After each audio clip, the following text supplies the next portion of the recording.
ప్రారంభించి అందులో మమ్మల్ని అందరూ కూడా పార్ట్ చేశారు. అంటే ఎకనామికల్గా అది ఎంత పవర్ ఇస్తుంది, మన కంట్రీ జీడిపికి ఎంత కంట్రిబ్యూట్ చేస్తుందో అనడానికి బాగా వాళ్ళందరికీ తెలిసిన వాళ్ళు కాబట్టి సినిమా మీద అంత దృష్టి పెట్టారు. సినిమాని కేవలం పేరు తీసుకురావడమే కాకుండా ఎంతో కంట్రిబ్యూట్ చేస్తుంది, ఎంతోమందికి ఎంప్లాయ్మెంట్ జనరేట్ చేస్తుంది, ఎంతోమందికి ఉపాధి కల్పిస్తుంది.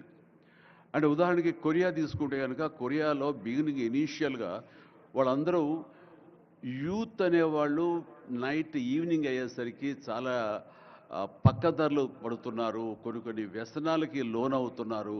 ఆ రకంగా యూత్ నిర్వీర్యమైపోతుంది. ఏం చేయాలంటాం వాళ్ళందరూ కలిపి వీళ్ళని ఎంటర్టైన్మెంట్ వైపు కనుక మనం డైవర్ట్ చేయగలిగితే, be it is music, be it is singing or films, ఇంకోటి ఇవన్నీ ఎంటర్టైన్మెంట్గా చేయగలిగితే కనుక వాళ్ళు ఆక్యుపై అయి ఉంటారు. తద్వారా వాళ్ళు ప్రోగ్రామ్స్ ఇవ్వగలుగుతుంటారు. వాళ్ళందరూ నిష్ణాతులయ్యి వాళ్ళ ఫ్యామిలీకి వాళ్ళు బాసటగా ఉంటారు. తద్వారా వాళ్ళ నుంచి జనరేట్ అయ్యి ఎంతో కొంత వాళ్ళు క్రైమ్ వైపు వెళ్లకుండా ఉంటారు. ఆ రకంగా క్రైమ్ రేట్ తగ్గించుకోవచ్చు అనే భావంతో కొరియన్ గవర్నమెంట్ స్టార్ట్ చేసింది. కానీ ఈ రోజున ప్రపంచపరంగా Korea K pop, K drama, K music అంటూ కొరియన్ వాళ్ళ ఎకానమీ, వాళ్ళ జీడిపికి ఎంతో కొంత కంట్రిబ్యూట్ చేస్తుంది. ఎన్నో బిలియన్స్ ఆఫ్ డాలర్స్ కంట్రిబ్యూట్ చేస్తుంది ఈ యొక్క సాఫ్ట్ పవర్ మ్యూజిక్ అన్నది. అలాగే జపాన్ కూడా యానిమే అని చెప్పేసి వాళ్ళు కూడా వాళ్ళ సాఫ్ట్వేర్, వాళ్ళ ఎంటర్టైన్మెంట్ సంబంధించి ఈ ఎంటర్టైన్మెంట్ యానిమేటెడ్ ఫిలిమ్స్ కూడా ఎంతో కొంత కంట్రిబ్యూట్ చేస్తుంది. అలాగా మీరు ఈ సినిమా ఇండస్ట్రీ మీద, సినిమా పరిశ్రమ మీద ఆల్ ఇండియా లెవెల్లోనూ ఇంటర్నేషనల్ లెవెల్లోనూ ఇక్కడ కనుక వెల్కమ్ చేయగలిగి వాళ్ళకి కావాల్సిన ఇన్ఫ్రాస్ట్రక్చర్ కనుక మీరు ఇక్కడ ప్రొవైడ్ చేయగలిగితే, చేస్తానికి మీరు ప్రిపేర్ అయి ఉన్నారు, చేయగలిగితే కాదు చేస్తున్నారు. దానికి మా నుంచి పార్టిసిపేషన్ కావాలి. ఉదాహరణకి బట్టి గారు నిన్న అన్నారు, సో మనకు ముఖ్యమంత్రి గారు మీ అందరికీ కూడాను ఇక్కడ ఏమి కావాలి, ఎలాంటి ఇన్ఫ్రాస్ట్రక్చర్ కావాలి, ఏ రకమైన వసతులు ఏర్పాటు చేయాలి అని చెప్పండి అన్నప్పుడు నాకు వెంటనే స్పాంటైనియస్గా తోచింది, నేను వారితో పార్టిసిపేట్ చేస్తాను. ఇక్కడ స్కిల్ డెవలప్మెంట్ కోసంగా మనకు కొన్ని ఇన్స్టిట్యూషన్స్ పెట్టాలి. అది డ్రైవర్ల దగ్గర నుంచి, మేకప్ మెన్ల దగ్గర నుంచి, కాస్ట్యూమర్స్ దగ్గర నుంచి, ఒక ఎడిటింగ్ దగ్గర నుంచి, సౌండ్ సిస్టమ్ దగ్గర నుంచి, కెమెరామెన్లు, డిఓపీలు అండ్ యాక్టింగ్ సంబంధించిన స్కిల్స్ కానివ్వండి, అలాగే డైరెక్షన్ కానివ్వండి, వాట్ నాట్ ఎన్నో ఈ ఇండస్ట్రీలో ఎన్నో శాఖలు ఉన్నాయి. ఆ శాఖల్లో ఎంతోమంది ఎంతూజియాస్టిక్ కుర్రవాళ్ళు ఉన్నారు.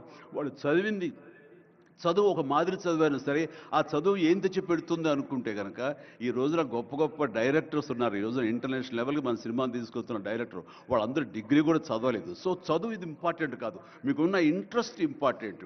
ఆ ఇచ్చేటువంటి గవర్నమెంట్ ఆఫ్ తెలంగాణ ఈ రోజున మనకి ఇస్తున్న ఈ అవకాశాలను సద్వినియోగపరుచుకుని మీరందరూ కనుక రాగలిగి ముందుకు వచ్చి ఈ యొక్క ఇన్ఫ్రాస్ట్రక్చర్ సంబంధించి వీళ్ళు ఇచ్చిన ఫెసిలిటీస్ని వినియోగించుకుంటూ స్కిల్ డెవలప్మెంట్ ముందు చేసుకోగలిగితే కనుక మీరు ఎక్కడికి వెళ్ళినా సరే వాళ్ళు ఎంతోమంది వెబ్ సిరీస్ తీస్తున్నారు, అలాగే టీవీ సీరియల్స్ తీస్తున్నారు, సినిమాలు తీస్తున్నారు, పెద్ద సినిమాలు తీస్తున్నారు, చిన్నవి తీస్తున్నారు. అలాగే ఈ రోజున కేవలం స్క్రీన్ మీదే కాకుండా మొబైల్కి సంబంధించినటువంటి సినిమాలు కూడా చాలామంది తీయటానికి సమాయత్తం అవుతున్నారు. ఇది ఫ్లిప్ అని ఇంటర్నేషనల్గా వస్తుంది.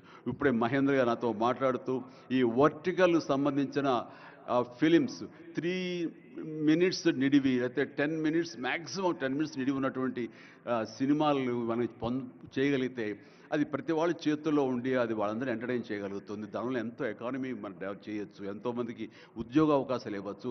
నేను దాన్ని ఇనిషియేట్ చేస్తానంటూ మహేంద్ర గారు చెప్తూ వచ్చారు. సో ఇవన్నీ కూడా ఇది సాదాసీదాటువంటి కాదు.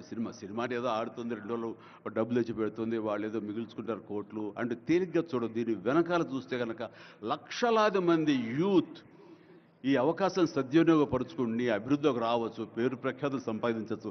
తద్వారా ఇన్ రిటర్న్ మీరు కూడా ఈ కంట్రీకి, మన తెలంగాణకి మీరు ఎంతో కొంత ఎకనామికల్గా మన గ్రోత్ అవడానికి ఆర్థికంగా కూడా మీ సపోర్టు లభిస్తుంది. ఇది మ్యూచువల్లీ రిసిప్రోకల్. కాబట్టి ఈ రోజున ఇక్కడ స్టూడియోకి స్థలాలు ఇస్తామంటున్నారు. స్కిల్ డెవలప్మెంట్కి కావాల్సిన క్లాసెస్ కావాల్సిన ఫ్యాకల్టీస్ కనుక అధ్యాపకులు మనం తెచ్చుకుంటే వాళ్ళ ద్వారా ఎంతోమంది ట్రైనింగ్ ఇచ్చిన వాళ్ళం అవుతాము. ఇది సద్వినియోగపరచుకోండి. దీని మీద మన ఇండస్ట్రీలో పెద్దలు కూడా సీరియస్గా ఆలోచించండి. దీని మీద నేనైతే సీరియస్గా తీసుకున్నాను, వారితో అదే అన్నాను. మీరు ఒక సెమినార్ లాంటిదో లేకపోతే చిన్న క్లోజ్డ్గా మీరందరూ నాకు ఇన్వైట్ చేయగలిగితే కనుక ఇలాంటివి ఏమైనా సదస్సులు మాకు చిన్న ఎత్తులో సినిమాకు సంబంధించి మీరు చేయగలిగితే కనుక మేమందరూ దీన్ని మరింత ముందుకు తీసుకువెళ్ళి మీ కళ ఏదైతే ఉందో, మీ బ్రెయిన్ చైల్డ్ ఏదైతే ఉందో దాన్ని ముందుకు తీసుకెళ్ళి ప్రపంచం మొత్తం ఎంటర్టైన్మెంట్ రంగానికి సంబంధించి ఈ తెలంగాణ వైపు, ఈ హైదరాబాద్ వైపు మనం చూసేలాగా చేయగలుగుతాం, చేస్తామనే ధైర్యం నాకుంది, భరోసా ఇస్తున్నాను. నా వంతు కృషి నేను చేస్తాను. నా ఈ అవకాశం ఇచ్చేందుకు